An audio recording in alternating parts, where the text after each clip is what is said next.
Philippe Scanu, vous coordonnez l'action des Restos du Cœur à Saint-Maurice-l'Exil en Isère. Présentez-nous un petit peu l'activité de cette antenne des Restos du Cœur.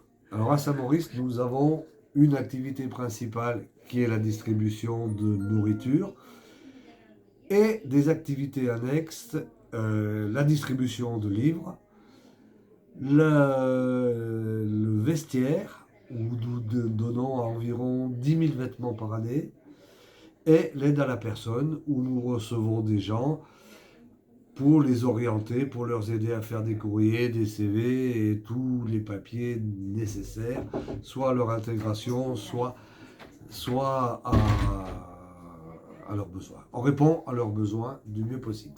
Je crois qu'il y a 70 bénévoles à peu près qui sont ici dans cette antenne des Restos du Cœur. Qu'est-ce qui motive les personnes à venir donner un coup de main à cette œuvre créée par Coluche?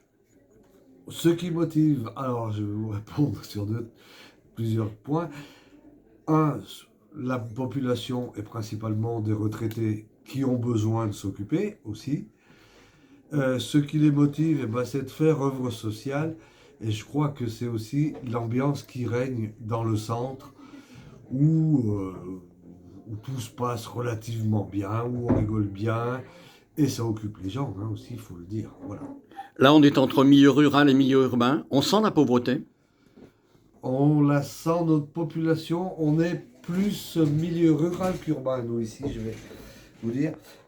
La région du péage de Roussillon a quand même une spécificité, c'est la présence de centres d'accueil pour les migrants. C'est une population qui est très importante pour nous et très, très mobile aussi, que l'on voit souvent, sachant que ces personnes sont accueillies dans les centres, sont logées pendant une période, mais ne sont pas nourries. Donc ce sont des gens qu'on voit ici, que l'on aide principalement pour les demandes de papier, chose qui n'est pas simple. Voilà.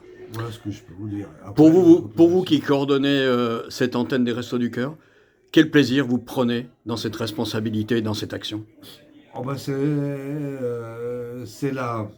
le, le sentiment d'être utile à quelque chose. C'est l'amitié aussi, beaucoup l'amitié avec les autres bénévoles. Voilà, c'est principalement les deux choses. Une œuvre qui est appelée malheureusement à perdurer? Oui. Ah oui. Parce qu'on sent que finalement les difficultés s'accroissent pour les personnes ou pas? Oui, tout à fait. On a de plus en plus de retraités, de personnes seules qui sont retraitées, qui avaient des petits salaires, carrière incomplète, veufs, veuves, retraités, sans logement, avec des petites retraites. Et ben à la fin du mois, il ne reste pas grand-chose pour manger. Voilà.